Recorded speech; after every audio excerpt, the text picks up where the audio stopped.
Hi, everyone, and welcome to this episode of Family Medicine on Air. This week, we're talking about the National Conference coming up for students and residents. I'm Kelsey Murray, and I'm the FMIG National Coordinator.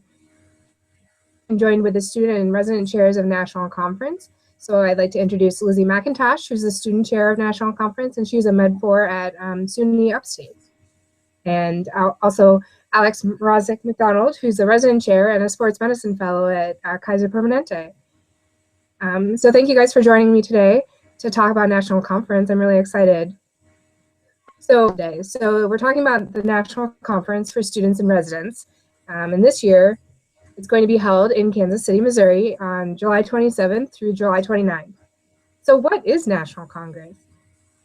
Alex, do you want to kind of give us a little bit of a brief overview of what you think conference is all about? Sure. National Conference is huge. It's like three conferences in one, basically. The first portion of it is sort of the expo hall, where there are a lot of residency programs, there are a lot of vendors. Medical students and residents can go and meet with tons of residency programs all in an afternoon. They can meet other residents from that program. They can also, residents can find jobs. There are a lot of hospital groups and hospital systems there, which are advertising jobs. And then there's also some other vendors and just cool things about family medicine in general to get involved. So that's one kind of portion of it. The second portion of it is the workshops and a lot of the educational curriculum. There are three main stages, which are always something exciting and some educational component. And then there are countless workshops from point of care ultrasound to EKG reading to there's suturing and injection procedure workshops. There's things about burnout. I mean, there's pretty much the sky's the limit. I have trouble deciding what to go to because there are just so many great workshops happening all at the same time over the 3 days. And then thirdly, and probably closest and most passionate to my heart, is the congresses. There's a resident congress and there's a student congress. And this is a really cool way for residents and students within family medicine to get involved, to give their voice to the American Academy of Family Physicians as a whole. You can present ideas and write resolutions, which then go to reference committees. You discuss it, debate it with your colleagues, and then vote on it as a whole conference as well. So that's always really fun, and that's kind of what first brought me to National Conference and got me really interested as well. So it's really fun. It's basically three things jammed into one, and it's unlike any other conference I've ever been to. But that's my bias. Awesome. Thanks for sharing. Lizzie, can you tell us a little bit about why you love National Conference and why you think other students and residents should go? Yeah, definitely. So like Alex said, there's a lot that always goes on at National Conference. I think for me, it was great going. My first time I went was as between my MS1 and 2 year, I think. And it was just, I wasn't even sure I wanted to go into family medicine at the time. So it's really a good way to sort of see what family medicine is all about. There's students and residents and then also speakers who come from all over the country, and just to hear about what their perspectives are on family medicine and all the different ways that it's practiced, I think is really neat. There's a lot of great learning workshops. And then again, like Alex mentioned, you have the expo hall. So if you're sort of decided on family medicine already, you can get a lot of chances to meet different residencies and see what they're like and to network. And then definitely the congresses and the advocacy opportunities, I think, are great just as far as the energy that people bring and seeing how excited everyone is and trying to move forward. The AFP, I think one of the great things is that the AFP really values student and resident voices in deciding what to do and moving forward. And so a lot of the resolutions that get passed at National Conference actually go on and change what the AFP does. And it's just really exciting to see a lot of students and residents voicing their ideas and talking about what we should be doing with primary care in this country and where to go moving forward. Awesome, thank you. That was really great. I love National Conference because I just get to feel connected to other people who are passionate about the same thing, passionate about primary care, family medicine.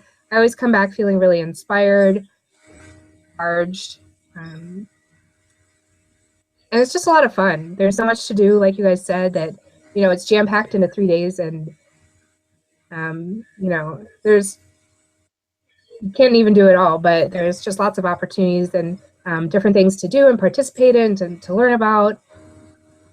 It's just really great. Another thing that I'd like to highlight is that you can get involved in, there's residents who participate in presentations, so there's some scholarly activity involved as well.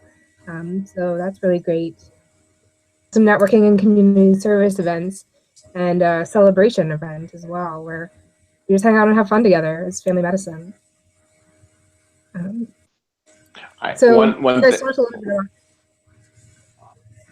Sorry, one thing I was saying that to touch on what you said as well is it's one of the strongest sort of burnout preventers that I found is going to these conferences, whether you're a medical student or resident and you're kind of feeling down, like you sort of find your people and you really do recharge your batteries, and it gives you the energy, enthusiasm to almost kind of regain that sort of passion you had while you went into medical school, while you went into family medicine to begin with. So I would definitely sort of highlight that piece as well. Yeah, that's actually exactly what I was going to say too, Alex. So you stole the words out of my mouth, but I think there is something to just like, this is why, part of why I love family medicine so much and going into it is because of the people. And so being surrounded by that really helps you remember what your purpose is. Yeah, thanks for sharing. I really enjoyed that part as well. And I think it's really great that the American Academy of Family Physicians has a conference that is just dedicated to students and residents. It's the only specialty that has this, and it's just a great opportunity for students to get involved, you know, early in their career, for residents to learn things and be involved and to teach and to network, and for everyone to kind of be involved in the policy of the academy and to learn about all the great things going on in family medicine. So it's just a great opportunity. So like you mentioned, there's the expo hall, there is tons of exhibitors there, residencies, fellowships, hospitals, you know, employers, you know, exhibitors this year. And then there's also, I think we have over 35 different workshops to choose from for people to go to, things in career planning, you know, resume building, residency application stuff, burnout. We have different topics on different medical topics, like you mentioned, Alex, things like ultrasound, EKG. There's topics, you know, about changes in advocacy and changes in primary care. There's a bunch of and interest group leaders to learn about how to lead an FMIG group. So FMIG leaders, if you're watching, you know, hit those up and learn about how to make your group a little bit stronger. There's networking events and conference celebration with the band and main stage speakers. We have several main stage presentations, and those are always great.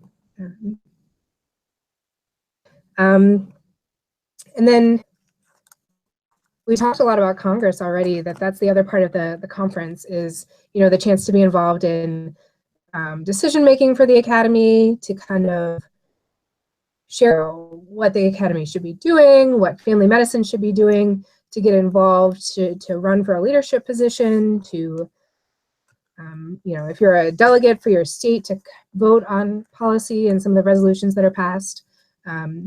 So that's a great opportunity to advocate and to learn about, you know, leadership and getting involved in a national organization. So how do you do this? How do you get there? How do you get time off? How do you afford to go? Lizzie, as a student, do you have any tips in general? Yeah, I think so. I think for me, one of the things is, I know med school is crazy and everyone feels like, you know, it's hard to have time off. But I went as a second year student and as a third year student in rotations. And I think it's just, if you tell your program early that this is happening, so we already know right now that it's going to be July 27th to 29th.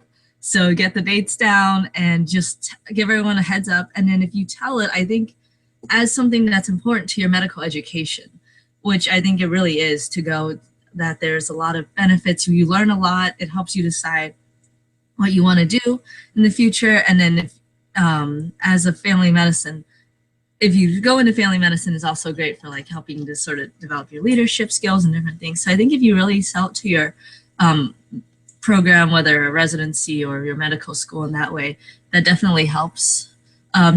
Again, you might have to plan ahead a little bit as far as what rotation you're going to be on, making sure the schedule works out. But you can go also, if you present a poster, that's also a way to sort of demonstrate like some scholarly activity, as Kelsey mentioned. For residents, you can help participate in sometimes in giving presentations. And also you can ask, many states have send delegates to go. So you can ask your state if they are looking for delegates, if that's an opportunity for you, or reach out to your state leaders and state chapters of the AFP and ask them what their advice is, as far as maybe sometimes they can help you with getting the time off or making arrangements. But it's definitely doable. I think it's very worth it. So yeah. Alex, do you have any tips for residents specifically? No, I think Lizzie covered it really well. The other thing too is, you know, just using vacation or elective. There's some people that have scheduled a vacation, or some programs get conference time that you could do as well. So, but again, just planning early to know that the dates are coming and talking to people early. I think that's the most important thing. It's very true. That's what I did. You know, I talked to my family medicine advisor. She gave me some tips about, you know, when to schedule, how to schedule, you know, a lighter rotation at that point, how to talk to, you know, people if you needed time off.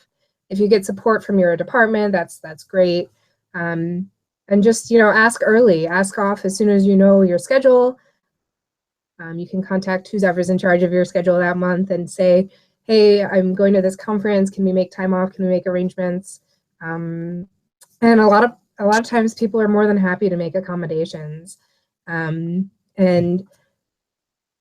I was able to go 3 out of the 4 years in medical school, and I think the only year that I didn't go was because something else was happening, and just a more urgent thing that came up. But, you know, it's been great to have the support of school, and the national conference is great for your resume, for, you know, talking about things that you learned in family medicine and bringing things back to your family medicine group, or, you know, recruiting residents for your residency program. They usually send a couple people to talk to other students. So as a resident, you can always, you know, say, hey, I want to be one of those people that go and get to go to the conference. Afford to go. First of all, the Academy has a bunch of scholarships that they give out. Categories: first-time students, returning students and residents, Family Medicine Leadership Award. So for running your FMEG, you can fill out the application for that. And a program called Family Medicine Leads, which as part of the program, you attend national conference. The website that I'll give you in a minute. But those are $600 that they give towards going to the conference, which pays for a lot of the conference costs and travel and hotel. You can also get some state scholarships. My state chapter, my Ohio Academy of Family Medicine, gives away some scholarships every year to students and residents that go to conference.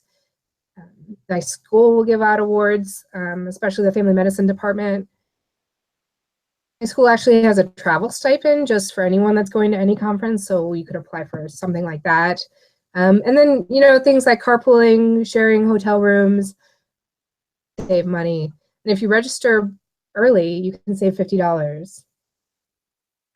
So those are just, you know, kind of the practical applications. Make sure you register, get a hotel room, get time off from school, find a way, if possible, to pay for it. And then, you know, just come and enjoy and have fun and learn all these amazing things and connect with great people. Any last minute things that you wanted to share, guys? I think the other thing I wanted to say also is that for residents, you know, if you sell it to your program as a recruiting trip, because again, with the expo hall and the residency fair, a lot of programs will pay for residents to actually go as a recruiting tool. And, you know, granted, they're there to recruit and to work the expo hall, but then they also have time to go to workshops, to go to some of the main stages. And that's a way that I've known a lot of residents who've been able to go as well and really pay nothing.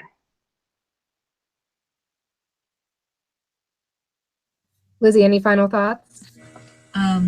Yeah, just that we really hope everyone can make it. I think as a student chair, I'm thinking, you know, for students, this is definitely, if you have to pick one conference to try and get time off for to come attend, I think it will definitely be worth your while. The speakers are always really top-notch, engaging, and just the whole atmosphere. Well, it really helps remind you in the midst of med school and all the other busyness and stress that's going on, like why we're doing this, and come, you know, and just remember like what's so awesome about family medicine.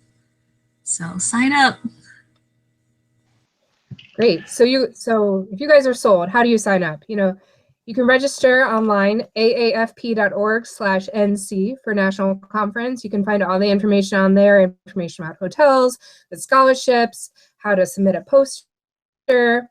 If you do want a scholarship, the applications are due May 1st, and posters are actually due April 1st, so get on that. And then if your FMIG hosts a meeting about national conference, you can submit a form to the academy and say, hey, we held this meeting. We held it by April 21st, and if you turn in the form by May 12th, you can get $100 for promoting national conference at your FMIG. There's already pre-made PowerPoints that you can use. You can share this video and have other students talk about what they learned from national conference last year, things like that. And that's also on that website. And then you can contact your state to find out more information about if you can be a delegate, if there's other students that are going already as delegates that you can get in touch with to learn about resolution writing, if they have scholarships available. So those are great resources.